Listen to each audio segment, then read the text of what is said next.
I want to talk about a life about letting go. Living your life by letting go. This is a life that is full. This is a life that is rich. This is a life that is full of adventure. Now, I know I'm talking to a bunch of motorcyclists here, and you guys are known for living a life of adventure, you know? Matter of fact, some of you guys, especially I forget his name, who's got that beautiful Harley Davidson with the sidecar. I've never seen a sidecar look so safe in my life. And I sent my wife the picture, and she goes, I want one of those so that I can put my dog in it, you know? So there goes another $10,000 on a motorcycle adventure, right? But a life of adventure is a life that helps us grow deeper in intimacy with God. As we live a life of adventure, we live a life where we surrender our desires, we surrender our fears, we surrender unknown outcomes to God.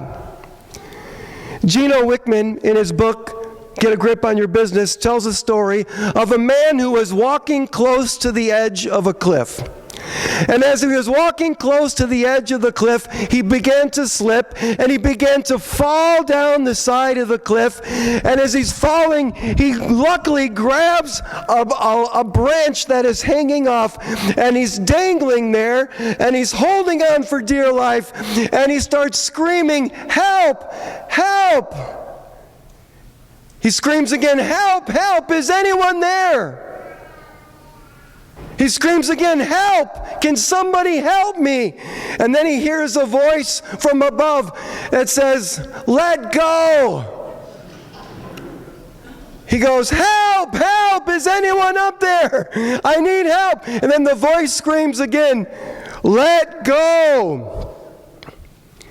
And then he screams, "Is anyone else up there?" You know, God has called us to trust Him, to live by faith, but often we're more comfortable holding on to a branch that we're dangling in because we can control what we think would be the outcome. You know, that branch represents life as we know it.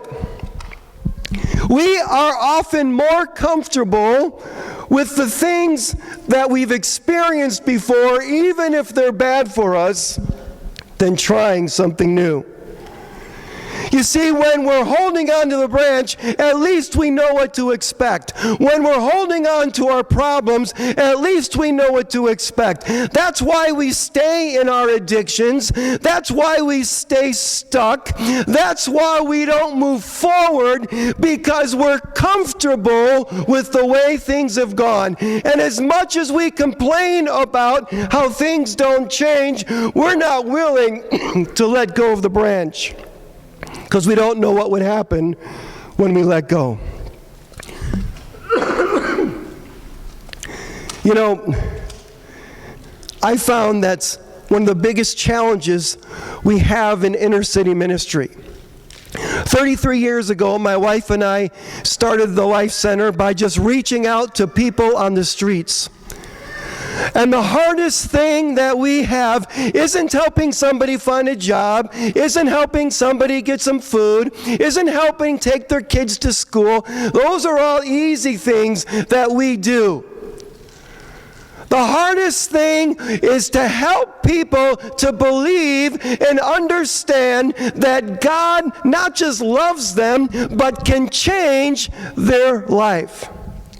God can give you a different outcome. He can give you a different circumstance. He can turn things around. But people are afraid of what happens when they let go. You know, letting go is part of the great adventure.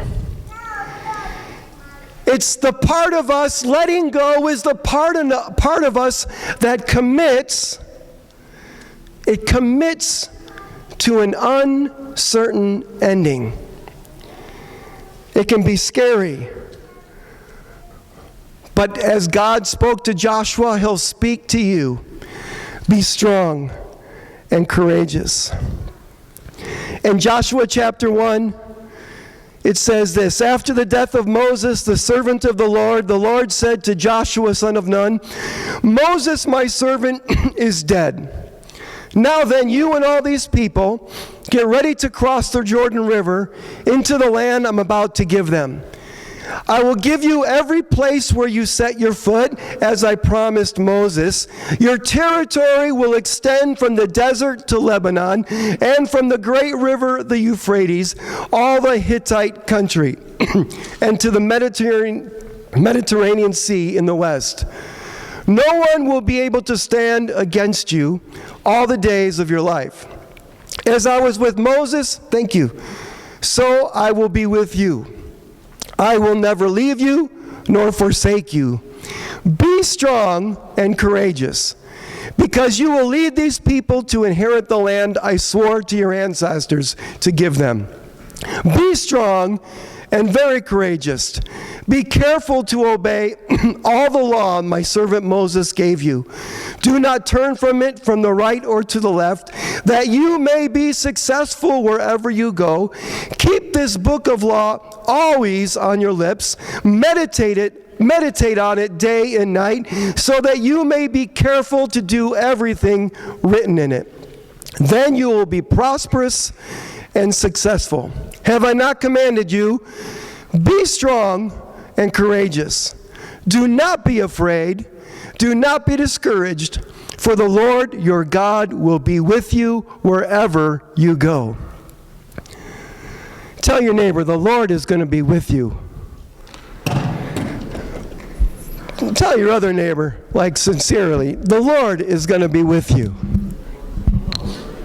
You're not alone. I did that so I can drink my water, you know? It's not in my notes. I just threw it in there so I can, drink something. You see, when we commit ourselves to uncertain endings and uncertain results, it forces us to trust in God like we've never trusted before.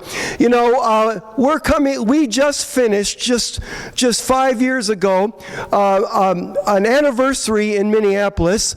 Not an anniversary that we celebrate, but an anniversary of an event that happened.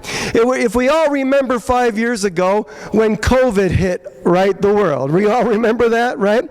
Now, I know that I know that it was different in different parts of the country, but in Minneapolis, COVID changed everything, because we were, before COVID in February, we were packed wall to wall with people. We had every seat filled, standing room only. We were firing on all cylinders. I remember my wife and my daughter and my mother-in-law went on a girls' cruise. And it was in February or end of February. And as they were coming back on the cruise, we started seeing on the news cruise ships that were being stuck out at sea that weren't allowed to come to shore because of this disease that they didn't know anything about. And so as I'm watching this, I'm just like, Lord, get my wife home, And they made it back, but literally right after they got back, the day after they landed and departed off the ship, they shut down all cruise ships. The country got silent, and Minneapolis stood still. Unlike other parts of our state, Minneapolis was just like they're crazy about everything, right? Amen? Literally, they shut down our city, stopped cars from moving, commanded people to stay inside. We couldn't have worship service. We couldn't gather. we didn't know what to do, and so we transformed our sanctuary that was once filled with people to a sanctuary that was filled with food, and we declared ourselves essential workers. We made ourselves badges for when the police stopped us, because they would. We said, we're essential workers. Here's our badge. We're delivering food. And so we started going out in the community and just doing whatever we could do. We didn't know what was going on. Nobody knew what was going on. Everything was just so upside down. And then, as we began to do this week after week, and we got in our groove, and we learned how to do video services, and we tried to minister to our people who needed it, then things changed again. It was in the end of May, just a couple weeks ago from where we are now, when we started seeing on TV the video of the police officer that had his knee on the neck of George Floyd. And as that video began to leak and began to go out in the community, we started seeing things change in our city. Now our ministry center is literally just a few blocks from downtown, 2 miles from George Floyd Square where this was happening. But we started seeing all these people starting to come in to our city.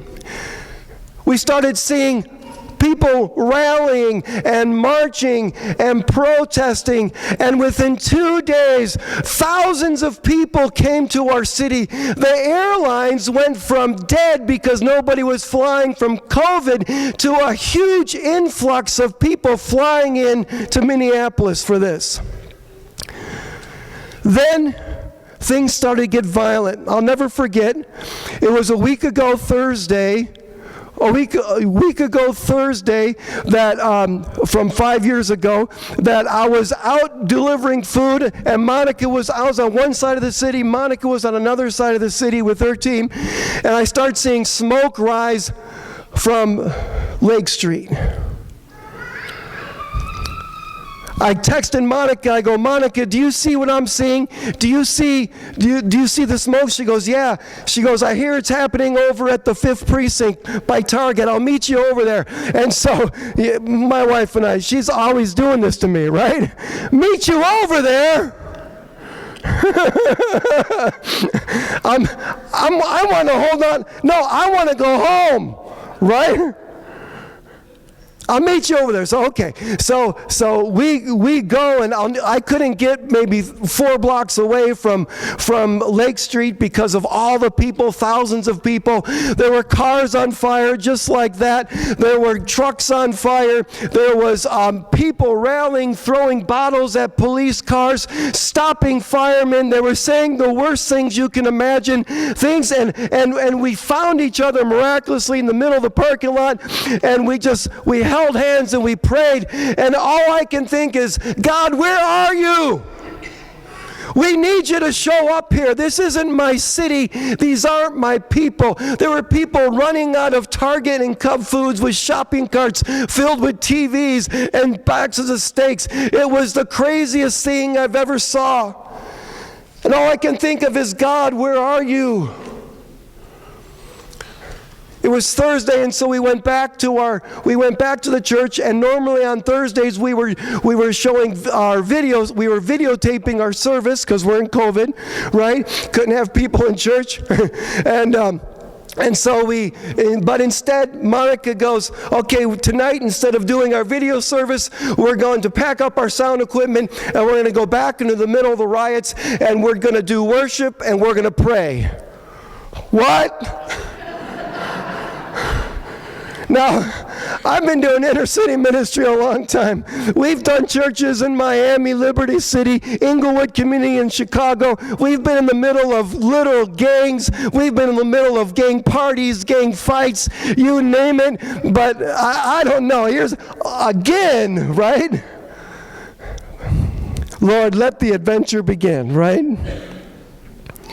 And so we did that. We loaded up our equipment, and we put it in our vans, and then we went to our team. There was about 12 of us, and we said, okay, everybody, this is what we're doing tonight. We're going to go into the Target parking lot, and we're going to go and we're going to pray. And we said, okay, you guys are welcome to come with us. But you don't have to. You can stay back and pray. But anyone who wants to come, great. But we just want you to know that God called Monica and I into this. He's never promised we're going to come out. And if you want to come, you can, but there's no shame in staying back. Most came, and as we got in the van and we're huddled in this cargo van with equipment because we didn't want to bring multiple vehicles in there, people were driving through and we're navigating around cars on fire and trucks on fire, and then people start banging because we had Life Center on the side of our vehicle, so they knew it was the church. People are banging on the vehicle, get away from here, you don't belong here, this isn't about you, it's not about God. It was the craziest thing. We get out of the van and there was all kinds of spray paint on our van already that said the most terrible things, and as we got out and we're setting up our equipment, there were these like anarchist kids who tried to like unplug our equipment and stop us. And then thank God there's this group of these huge black dudes from Mad Dads. Mad Dads is an organization that tries to fight for safety in our community, and they circled us because they felt that we had a right to be there like anybody else. And we set up our equipment, and then my son on the guitar and my daughter-in-law on a little drum, and we're on the microphone. They start singing and worshiping, and all of a sudden, in the middle of all the chaos, literally that car on fire was right behind us as we're worshiping right now. And then people, instead of coming against us, they began to circle us, and people started praying with us, and people started singing with us. People who didn't even know God began to cry out with us as they saw that we needed God to solve this issue.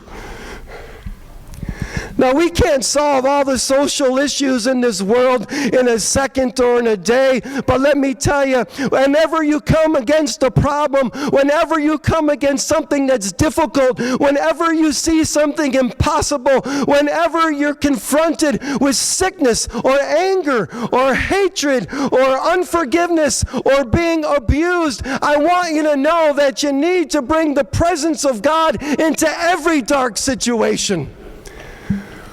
You don't know what the outcome will be, but holy cow, what can happen if you do? It was an amazing night as our group, this circle, grew to like over 100 people plus, and as we were worshiping in the middle of these riots, not worshiping the way that we did this morning in safety and in freedom, but we were worshiping in desperation as we called out to God for help. We went back to the riots the next day, and then the next day on Saturday, and then I sent out a text on Facebook saying, okay, I think we're going to do a prayer walk from the Life Center to George Floyd Square on Sunday at noon after church. Now, nobody was having church that day. We were all doing video service in the city. It probably wasn't like that out here where you guys have a little leveler head out here and you actually work for a living. But you know, in the city, it's a different place, right? Anyway, and so I sent out this text that we're going to do a prayer walk. Anyone that wants to do a prayer walk, not a protest, a prayer walk, and invite the Holy Spirit into our city, join us. And so it got picked up by a couple pastors, and so we finished our Sunday service, our Sunday video service, and I go out to the parking lot across the street, and there was 500 people who came for a prayer walk. There was Pastor Rob from River Valley. There was Pastor Nate from Emmanuel. There were all kinds of pastors and their people. They had sent it out, and it was amazing. I remember Pastor Rob Ketterling. He goes, Chris, man, there's a lot of people here for this prayer march. Do you got a permit for this? I go, Pastor, there's no permits, all right? There's no permits. There's no police protection. There wasn't even a marked car in Minneapolis at this time, right? It was a year before we saw painted police cars after this. I don't know if we're going to make it 2 blocks or 2 miles to George Floyd, but we're just going to see what happens, right? You know, as confident as I sounded, on that parking lot talking to Pastor Rob, I was scared to death. All the things that could go wrong played in my head. Now I know if I hold on to that branch, right, and I know if I know what I can control. But here I'm once again walking into a situation I have no control over. So we loaded up equipment on our pickup truck. I was driving the truck, and then once again, my son and daughter-in-law on the back of the truck, and my wife with the wireless microphone, and we head out of the parking lot. We go to Chicago Avenue. If you've ever been downtown Chicago and 18th, so not far from North Central University, and we start praying down Chicago. And as we get to the first stoplight at Franklin in Chicago, that notorious corner, right? We're tested because I got 500 people behind me. It's a red light and we're not stopping, okay? You know, the criminals didn't stop. I'm not going to stop, all right? So I just start driving through, and I'm wondering if I'm going to get bottles thrown at me, right? You know, because I've never done this before. I start going through the intersection, and people are praying behind us, and people are singing, and they got Jesus flags, and we start going through. But instead of people harassing us, and instead of people being mad that we're stopping traffic, right? People started honking and celebrating. People started praying. People started clapping. And as we kept going block after block after block down Chicago Avenue, we get up to Lake Street, a real busy intersection, and we start going through. Our group is now almost is grown by 25%. Now we're another block farther back as people started joining our prayer walk. And as we kept getting closer and closer, our group grew and grew until, like you see in the picture, we had literally over 1,000 people. We went back 4 blocks on the road as people were just calling out to God because we knew that we needed to bring Him into this situation. Because it's easy to get mad, it's easy to get frustrated, it's easy to blame, it's easy to judge, but how about praying and bringing the presence of God into everyday life where it's really hard? You see, I know this, that Jesus works, changes people, changes situations. When we got up to George Floyd Square, that's where we were, where this picture was taken. Right in front of us, that you can't see because we're looking at them, was this local militia. It was this group that had taken over the square, and they stopped traffic. They put up blockades on every corner a block around. So 38th Street is where George died, and we're at 37th Street now, and we're at this blockade. And they had like these SUVs that were like end to end, so that you couldn't come into the square. They were controlling who would come in. Of course, let anyone out, but they were controlling who would come in. And so we get to the guys, and Monica goes up and she goes, "Hey, I'm Pastor Monica, and we just want to come in and pray, and we're not causing any trouble. We're not trying to do anything, and anything. We just want to come in and pray." And he goes, "No," he saw this group, a lot of white people back there. He goes, "No, you're not coming in here." We didn't look like troublemakers, but no way. They said, "No way, you're not coming." And she goes, "We just want," anyway, they talked for a moment. Then someone else on that little squad of security or whatever they were said, "Hey, that's Pastor Monica, let him in." The guy, it was one of the leaders, and he goes, "What?" He goes, "That's Pastor Monica, let them in."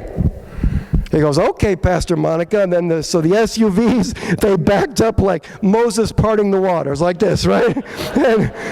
And we start walking and praying and singing as we get and we press. There's thousands of people in this square, and we pressed our way to get as close to the middle as we could. And in the middle of all this chaos, on every corner there was protesting going, people on microphones. You guys all remember the stories, you remember things they said, doesn't need to be repeated, right? But it was really terrible. It was terrible what was going on, as the devil had gotten a foothold, literally, of our city. And so we get in, we press in as hard as we can, and then Monica on the microphone directed all of us to get on our knees, and we're going to pray for 8 minutes, the amount of time that George Floyd was laying on the ground. And as we all got on our knees, all this group got down on our knees and just began to pray. People started to weep. And then we saw on every other corner of the square, people getting down on their knees, and silence happened. The protests stopped happening. The people on their mics shut up. And it got so quiet with thousands of people. You could just like sense the Holy Spirit just like ready to fall. Like it's like you touched God for a moment. It was so amazing, so miraculous. People started weeping. And then one of the girls, her name is Vicky, who's on our worship team, she used to sell her body on that corner as a prostitute. She starts belting out this old gospel song. And as she does, people were crying. Probably the people who didn't know Jesus didn't know why they were crying. But what happened is the finger of God touched us for a moment. I don't know what it changed in history, but I know I was changed. I know the people that were on that prayer march were changed as they overcame their fears, the unknowns. These aren't protesters. These are people like you and me who just wanted to see God do something. You see, when you live a life of adventure in the Holy Spirit, you are committing to something unknown to man, but to an outcome that's known by God. See, when you commit to your life of surrender in your adventure as a Christian, you don't know how it's going to turn out. But when you surrender to Him, God knows how it's going to turn out. God knows how He's going to intervene. God knows how He's going to bring your family back together. God knows how He's going to change you. I mean, Gilbert in that video that you saw shot 7 times 2.5 years ago. 7 times. Crawled out of the house bleeding as the ambulance was pulling up. He had known God or known of God. He was in our church many times, but he had not surrendered until he woke up from that hospital bed in the ICU and he saw our team praying around him. He knew God was going to take care of him. He's a different man today. Literally a different man today. You see, that is not just for him, but that's for all of us today. Derek, in that video, who stopped a life of repeat being a criminal, booked into Hennepin County alone 45 times. Today, Derek owns his own company. When he bought his first truck, I go, Derek, do you got a driver's license? A moving company. I go, you haven't got a driver's license? He goes, yeah, I just got it this week. I go, you got insurance? I go, yeah, they made me pay for this insurance so I can get my license. I go, thank God. He goes, I got my business, I got my LLC, and I got my workman's comp for my guys. I go, where'd you figure this out? He goes, Google.